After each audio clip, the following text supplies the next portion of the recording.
Today, I'm digging into the making of a club banger, or in this case, a bedroom rave banger, kind of melodic techno inspired on the MPC One. Y'all really seemed to enjoy the last time I did this, and I really enjoy making this stuff, so let's get into it.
So the main thing I want to focus on here is the process by which something like this comes about, because I find it really easy to get stuck in just riff until something sounds cool purgatory, where I end up just kind of recreating the same little patterns I always do, whereas this managed to escape that and create something a little more complex without feeling too overwhelming. It's got a defined groove and kind of this patchwork created riff, which I think is really neat, at least to my own personal music taste. Let me walk you through how we get there. So I started off with this kick, and this is just like a sample that I used pretty much as is with a little bit of soft clipping added.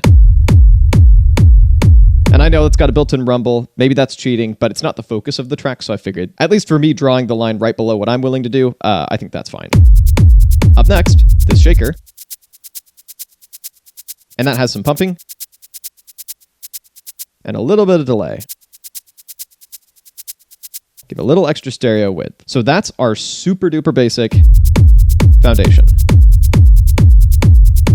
So then I started building. I had this little synth stab that I made using Synplant 2. And I started playing it just like a little offbeat, almost hi-hat type element.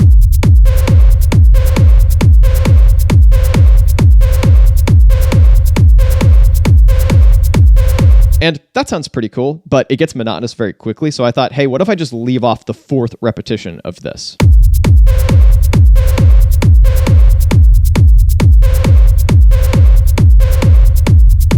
Suddenly, that's a little more interesting. It's still super basic, but the reason I'm putting emphasis on this is because this one freaking little element kind of boxes me in and sets me on a path for how the rest of this riff is going to develop. Everything from the little gaps of silence between each hit to the bigger gap when it could play but doesn't.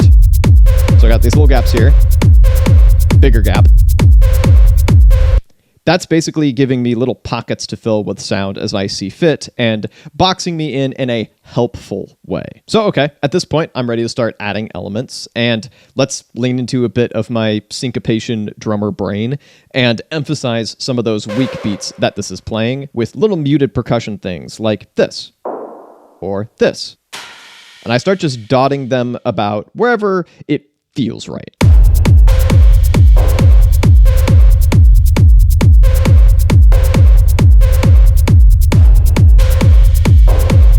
And at this point, I was on just a 4-bar loop. So if I mute the shaker and the synth stab,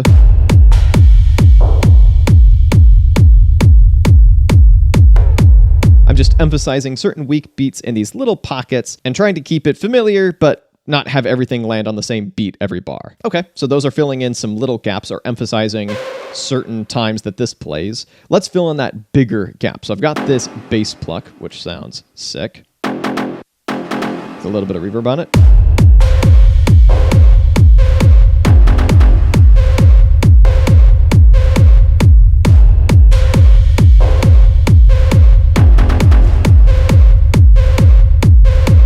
So now we filled in that gap, added a bit more rhythmic interest and some cool tonality. Now, okay, I want to stack some more stuff. This is feeling a bit empty. Let's just start putting stuff on the downbeats. So for that, I've mostly got little synth stabs. Things like this that I'm kind of pushing into the background, layered up with this bass stab. These go quite nicely together. And then at this point, I had doubled the length of this to be 8 bars long, so I don't want to just play this one again, because I want this 8-bar loop to be interesting the whole way through and be able to loop and have you not get bored as quickly. So I need a different sound for that second 4 bars. So to be fair, I did loop this bass and play another little offbeat, but then I also have this little synth stab. So now I've got stuff to basically let you know where in the loop you are and fill out the sound spectrum a little bit.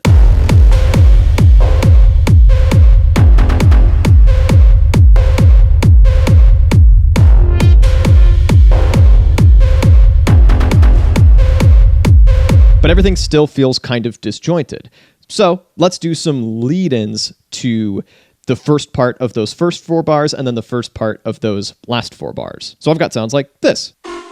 This one in particular is not really a lead-in, but a nice little background element regardless. But this one is a really nice lead-in, and it just cuts off abruptly. So if I turn off this reverb, and I think this works a lot better, especially once you get midway through our 8 bars. Let me mute the kick and our little frantic synth stab. Wait for it. Suddenly, these sounds sound a lot more tied together. This sound here, our little warble sound, and this are basically kind of forming one cohesive unit, and that starts to make it sound a lot more like a coherent track rather than the sum of its parts. So let's bring back all these elements.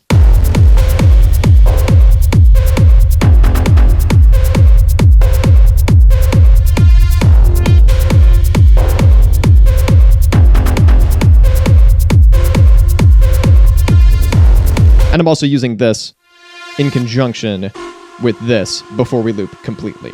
Just keeping things a little bit varied up, but also consistent. So jumping forward in time just a little bit for a second, that still needs to be filled out a bit. So I have this track here with this FM synth patch.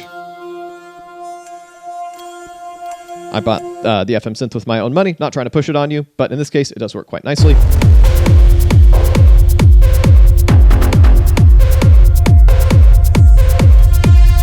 So at this point, we've got a pretty cool kind of static loop just floating out in space. And I'm trying to think of ways to have it go somewhere. And I'm kind of running out of ideas for little percussion pockets to fill. Well, one easy thing I can do is just bring everything up a notch in terms of energy.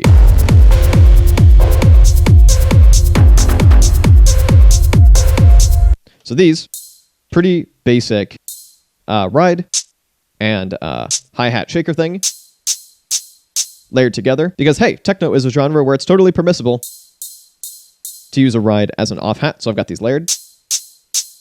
And these do a pretty nice job of bringing everything up a notch in terms of energy level. But that's only gonna be good for another 8 bars of repetition. So at this point, while I was just kind of sitting there vibing to this beat, I realized I need to force myself to move on, or else I'm never going to leave this isolated little loop. I just need to aggressively start adding elements that could potentially diverge into differing song sections. So I start thinking about, well, hey, what have I been vibing with? What do I want to make? I have been meaning to kind of try to combine synthwave and techno lately. Let's bring in a synthwave element. So let's bring in another paid plugin that I paid for with my own money, Jura. Just playing a very simple little part.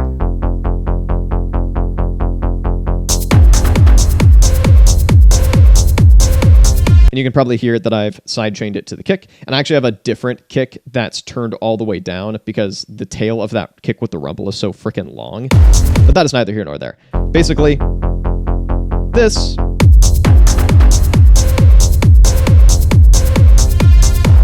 it has that little variation for the turnaround, so that keeps the loop feeling fresh, and it's something that I can start to build upon once I want to create a breakdown. Let's keep building. Another Jura patch. More synthwave. A little ARP thing. Following along with our pluck bass.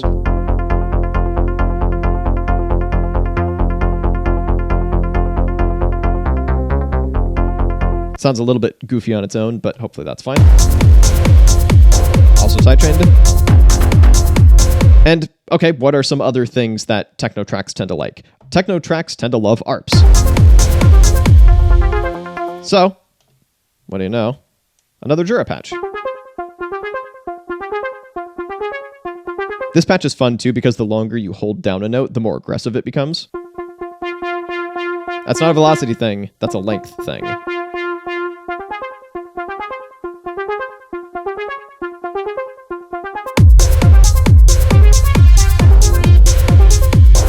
That floats over the top of everything else pretty nicely, works well with these bass elements. So at this point, that's starting to sound like a breakdown. So I'm not entirely sure how I feel about this lead melody, but I do really like this patch. And I could even open up this filter cutoff over time for like a final arrangement. In fact, I could do that for all of these synth elements and probably extend the length of this breakdown quite a bit and just let everything slowly rise in energy level. All right, so at this point, I've got a couple of song sections that are really working for me and that have a lot of flexibility to build up over time. But this track is still missing something for me.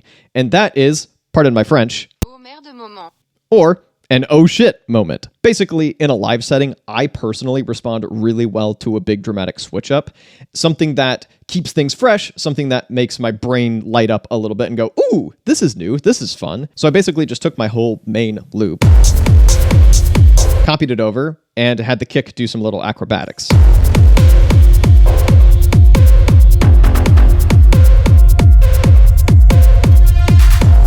Something super syncopated, not something you hear every day. Once again, leaning very heavily on my drummer background. And then I just have to make that sound super intentional. So I varied up my hi-hats a bit.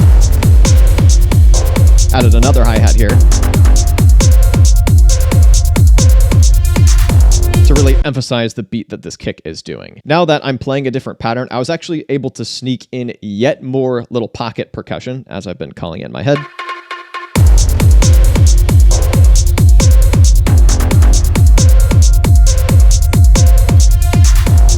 This clap.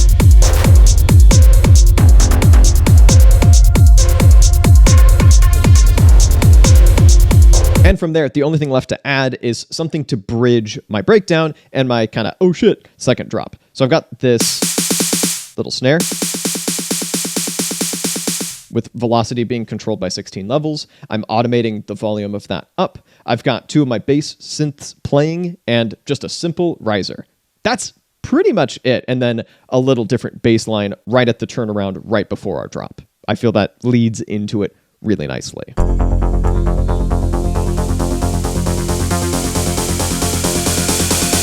Cut the riser.